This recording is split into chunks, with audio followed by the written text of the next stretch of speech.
تیرے میرے پیار دا رب جانے، مگو نالے دا نیر گواہ رہے گا۔ ترجمہ: تیرے بغیر میرے دل کو کبھی قرار نہیں آئے گا، جذبہ محبت بے پناہ رہے گا۔ تو لاکھ میری آنکھوں سے دور ہو لیکن دل کو دل کی راہ رہے گی۔ تیرے اور میرے پریم کو صرف خدا جانتا ہے، لیکن مگو نالے کا پانی بھی اس کا گواہ رہے گا۔ میں نے ان اشعار کو غور سے پڑھا، ایک بار نہیں کئی بار پڑھا۔ نہ معلوم ان میں کیا جاذبیت تھی کہ پڑھتے پڑھتے میں نے ہیر کی دل نواز دھن میں انہیں گانا شروع کر دیا۔ لفظوں کا روکھا پن یوں بالکل دور ہو گیا اور مجھے ایسا محسوس ہوا کہ لفظ پگھل کر اس دھن میں حل ہو گئے ہیں۔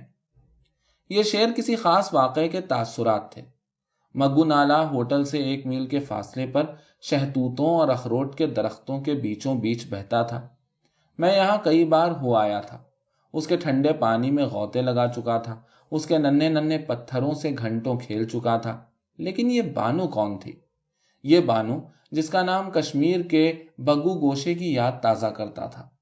میں نے اس بانو کو اس پہاڑی گاؤں میں ہر جگہ تلاش کیا مگر ناکام رہا۔ اگر شاعر نے اس کی کوئی نشانی بتا دی ہوتی تو بہت ممکن ہے مگو نالے ہی کے پاس اس کی اور میری مٹ بھیڑ ہو جاتی، اس مگو نالے کے پاس جس کا پانی میرے بدن میں جھرجھری پیدا کر دیتا تھا۔ میں نے ہر جگہ بانو کو ڈھونڈا مگر وہ نہ ملی۔ اس موہوم جستجو میں اکثر اوقات مجھے اپنی بے وقوفی پر بہت ہنسی آئی، کیونکہ بہت ممکن تھا کہ وہ اشعار سرے ہی سے مہمل ہو اور کسی نوجوان شاعر نے اپنا من پرچانے کے لیے گڑھ دیے ہوں۔ مگر خدا معلوم کیوں مجھے اس بات کا دلی یقین تھا کہ بانو، وہ بانو جو آنکھوں سے دور ہونے پر بھی اس شاعر کے دل میں موجود ہے، ضرور اس پہاڑی گاؤں میں سانس لے رہی ہے۔ سچ پوچھئے تو میرا یقین اس حد تک بڑھ چکا تھا کہ بعض اوقات مجھے فضا میں اس کا تنفس گھلا ہوا محسوس ہوتا تھا۔ مگو نالے کے پتھروں پر بیٹھ کر میں نے اس کا انتظار کیا کہ شاید وہ ادھر آ نکلے اور میں اسے پہچان جاؤں، لیکن وہ نہ آئی۔ کئی لڑکیاں خوبصورت اور بدصورت میری نظروں سے گزری مگر مجھے بانو دکھائی نہ دی۔ مگو نالے کے ساتھ ساتھ اگے ہوئے ناشپاتی کے درختوں کی ٹھنڈی ٹھنڈی چھاؤں، اخروٹ کے گھنے درختوں میں پرندوں کی نغمہ ریزیاں اور گیلی زمین پر سبز اور ریشمی گھاس میرے دل و دماغ پر ایک خوشگوار تکان پیدا کر دیتی تھی اور میں بانو کے حسین تصور میں کھو جاتا تھا۔ ایک روز شام کو مگو نالے کے ایک چوڑے چکلے پتھر پر لیٹا تھا۔ خنک ہوا جنگلی بوٹیوں کی سوندھی سوندھی خوشبو میں بسی ہوئی چل رہی تھی۔ فضا کا ہر ذرہ ایک عظیم الشان اور ناقابل بیان محبت میں ڈوبا ہوا معلوم ہوتا تھا۔ آسمان پر اڑتی ہوئی ابابیلیں زمین پر رہنے والوں کو گویا یہ پیغام دے رہی تھیں، اٹھو تم بھی ان بلندیوں میں پرواز کرو۔ میں نیچر کی ان سحرکاریوں کا لیٹے لیٹے تماشا کر رہا تھا کہ مجھے اپنے پیچھے خشک ٹہنیوں کے ٹوٹنے کی آواز آئی۔ میں نے لیٹے ہی لیٹے مڑ کر دیکھا، جھاڑیوں کے پیچھے کوئی بیٹھا خشک ٹہنیاں توڑ رہا تھا۔ میں اٹھ کھڑا ہوا اور سلیپر پہن کر اس طرف روانہ ہو گیا کہ دیکھوں کون ہے۔ ایک لڑکی تھی جو خشک لکڑیوں کا ایک گٹھا بنا کر باندھ رہی تھی اور ساتھ ہی ساتھ بھدی اور کنسری آواز میں ماہیا گا رہی تھی۔ میرے جی میں آئی کہ آگے بڑھوں اور اس کے منہ پر ہاتھ رکھ کے کہوں کہ خدا کے لیے نہ گاؤ، لکڑیوں کا گٹھا اٹھاؤ اور جاؤ، مجھے اذیت پہنچ رہی ہے۔ لیکن مجھے یہ کہنے کی ضرورت نہ ہوئی کیونکہ اس نے خود بخود گانا بند کر دیا۔ گٹھا اٹھانے کی خاطر جب وہ مڑی تو میں نے اسے دیکھا اور پہچان لیا۔ یہ وہی لڑکی تھی جو بھٹیار خانے کے لیے ہر روز شام کو ایندھن لایا کرتی تھی۔ معمولی شکل و صورت تھی، ہاتھ پاؤں بے حد غلیظ تھے، سر کے بالوں میں بھی کافی میل جم رہا تھا۔ اس نے میری طرف دیکھا اور دیکھ کر اپنے کام میں مشغول ہو گئی۔ میں جب اٹھ کر دیکھنے آیا تھا تو دل میں آئی کہ چلو اس سے کچھ باتیں ہی کر لیں۔ چنانچہ میں نے اس سے کہا، یہ ایندھن جو تم نے اکٹھا کیا ہے، اس کا تمہیں جمعہ کیا دے گا؟ جمعہ اس بھٹیار خانے کے مالک کا نام تھا۔ اس نے میری طرف دیکھے بغیر جواب دیا، 1 آنا۔ صرف 1 آنا؟ کبھی کبھی 5 پیسے بھی دے دیتا ہے۔ تو سارا دن محنت کر کے تم 1 آنا یا 5 پیسے کماتی ہو؟ اس نے گٹھے کی خشک لکڑیوں کو درست کرتے ہوئے کہا، نہیں، دن میں ایسے 2 گٹھے تیار ہو جاتے ہیں۔ تو 2 آنے ہو گئے، کافی ہیں۔ تمہاری عمر کیا ہے؟ اس نے اپنی موٹی موٹی آنکھوں سے مجھے گھور کر دیکھا۔ تم وہی ہو نا جو بھٹیار خانے کے اوپر رہتے ہو؟ میں نے جواب دیا، ہاں وہی ہوں، تم مجھے کئی بار وہاں دیکھ چکی ہو۔ یہ تم نے کیسے جانا؟ اس لیے کہ میں نے تمہیں کئی بار دیکھا ہے۔ دیکھا ہوگا۔ یہ کہہ کر وہ زمین پر بیٹھ کر گٹھا اٹھانے لگی۔ میں آگے بڑھا۔ ٹھہرو، میں اٹھوا دیتا ہوں۔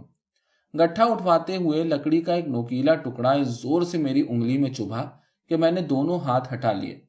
وہ سر پر رسی کو اٹکا کر گٹھے کو قریب قریب اٹھا چکی تھی۔ میرے ہاتھ ہٹانے سے اس کا توازن قائم نہ رہا اور وہ لڑکھڑائی۔ میں نے فوراً اسے تھام لیا۔ ایسا کرتے ہوئے میرا ہاتھ اس کی کمر سے لے کر اٹھے ہوئے بازو کی بغل تک گھسیٹتا چلا گیا۔ وہ تڑپ کر ایک طرف ہٹ گئی۔ سر پر رسی کو اچھی طرح جمانے کے بعد اس نے میری طرف کچھ عجیب نظروں سے دیکھا اور چلی گئی۔ میری انگلی سے خون جاری تھا۔ میں نے جیب سے رومال نکال کر اس پر باندھا اور مگو نالے کی طرف روانہ ہو گیا۔ اس پتھر پر بیٹھ کر میں نے اپنی زخمی انگلی کو پانی سے دھو کر صاف کیا اور اس پر رومال باندھ کر سوچنے لگا، یہ بھی اچھی رہی، بیٹھے بٹھائے اپنی انگلی لہو لہان کر لی، خود ہی اٹھا لیتی، میں نے بھلا یہ تکلف کیوں کیا۔ یہاں سے میں اپنے ہوٹل، معاف کیجیے گا بھٹیار خانے پہنچا اور کھانا وانا کھا کر اپنے کمرے میں چلا گیا۔ دیر تک کھانا ہضم کرنے کی غرض سے کمرے میں ادھر ادھر ٹہلتا رہا۔ پھر کچھ دیر لالٹین کی اندھی روشنی میں ایک واہیات کتاب پڑھتا رہا۔ سچ پوچھئے تو ارد گرد ہر شے واہیات تھی۔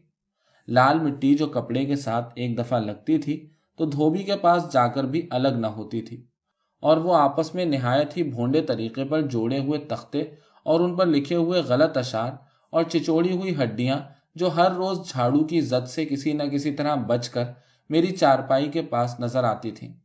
کتاب ایک طرف رکھ کر میں نے لالٹین کی طرف دیکھا۔ مجھے اس میں اور اس لکڑیاں چننے والی میں ایک گونا مماثلت نظر آئی، کیونکہ لالٹین کی چمنی کی طرح اس لڑکی کا لباس بھی بے حد غلیظ تھا۔ مجھے اس کو بجھانے کی ضرورت محسوس نہ ہوئی، کیونکہ میں نے سوچا تھوڑی ہی دیر میں دھوئیں کی وجہ سے یہ اس قدر اندھی ہو جائے گی کہ خود بخود اندھیرا ہو جائے گا۔ کھڑکیاں خود بخود بند ہو گئی تھیں۔ میں نے ان کو بھی نہ کھولا اور چارپائی پر لیٹ گیا۔ رات کے 9 یا 10 بج چکے تھے۔ سونے ہی والا تھا کہ بازار میں ایک کتا زور سے بھونکا، جیسے اس کی پسلی میں یکایک درد اٹھ کھڑا ہوا ہے۔ میں نے دل ہی دل میں اس پہ لعنتیں بھیجی اور کروٹ بدل کر لیٹ گیا، مگر فوراً ہی نزدیک و دور سے کئی کتوں کے بھونکنے کی آوازیں آنے لگیں۔ ایک عجیب و غریب سبتک قائم ہو گیا۔ اگر کوئی کتا ایک سر چھیڑتا تو سبتک کے سارے سر فضا میں گونجنے لگتے۔ میری نیند حرام ہو گئی۔ دیر تک میں نے صبر کیا، لیکن مجھ سے رہا نہ گیا تو میں اٹھا، دوسرے کمرے میں گیا اور اس کا دروازہ کھول کر باہر نکل گیا۔ نیچے بازار میں اترا اور جو پتھر میرے ہاتھ میں آیا مارنا شروع کر دیا۔ ایک دو پتھر کتوں کو لگے کیونکہ نہایت ہی مکروہ آوازیں بلند ہوئیں۔ میں نے اس کامیابی پر اور زیادہ پتھر پھینکنے شروع کیے۔ دفتن کسی انسان کے اف کرنے کی آواز سنائی دی۔ میرا ہاتھ وہیں پتھر بن گیا۔ آواز کسی عورت کی تھی۔ سڑک کے دائیں ہاتھ ڈھلوان تھی۔ ادھر تیز قدمی سے گیا تو میں نے دیکھا کہ نیچے ایک لڑکی دوہری ہو کر کراہ رہی تھی۔ میرے قدموں کی چاپ سن کر وہ کھڑی ہو گئی۔ بدلی کے پیچھے چھپے ہوئے چاند کی دھندلی روشنی میں مجھے اپنے سامنے وہی ایندھن چننے والی لڑکی نظر آئی۔ اس کے ماتھے سے خون نکل رہا تھا۔ مجھے بہت افسوس ہوا کہ میری غفلت کے باعث اسے اتنی تکلیف ہوئی۔ چنانچہ میں نے اس سے کہا، مجھے معاف کر دینا، لیکن تم یہاں کیا کر رہی تھی؟ اس نے جواب دیا، میں اوپر چڑھ رہی تھی۔ رات کو اس وقت تمہیں کیا کام تھا؟ اس نے کرتے کی آستین سے ماتھے کا خون صاف کیا اور کہا، اپنے کتے شیرو کو ڈھونڈ رہی تھی۔ بے اختیار مجھے ہنسی آ گئی اور میں تمام کتوں کا خون کر دینے کا تہیا کر کے گھر سے نکلا تھا۔ وہ بھی ہنس دی۔ کہاں ہے تمہارا شیرو؟ اللہ جانے کہاں گیا ہے، یوں ہی سارا دن مارا مارا پھرتا ہے۔ تو اب کیسے تلاش کرو گی؟ یہیں سڑک پر مل جائے گا کہیں۔ میں بھی تمہارے ساتھ اسے تلاش کروں؟ نیند میری آنکھوں سے بالکل اڑ چکی تھی، اس لیے میں نے کہا کہ چلو کچھ دیر شغل رہے گا، لیکن اس نے سر ہلا کر کہا، نہیں، میں اسے آپ ہی ڈھونڈ لوں گی، مجھے معلوم ہے وہ کہاں ہوگا۔ ابھی تو تم کہہ رہی تھی کہ تمہیں کچھ بھی معلوم نہیں۔ میرا خیال ہے کہ تمہارے مکان کے پچھواڑے ہوگا۔ تو چلو، مجھے بھی ادھر ہی جانا ہے، کیونکہ میں پچھلا دروازہ کھول کر باہر نکلا تھا۔ ہم دونوں بھٹیار خانے کے پچھواڑے کی جانب روانہ ہوئے۔ ٹھنڈی ٹھنڈی ہوا چل رہی تھی جو کبھی کبھی بدن پر خوشگوار کپ کپی طاری کر دیتی تھی۔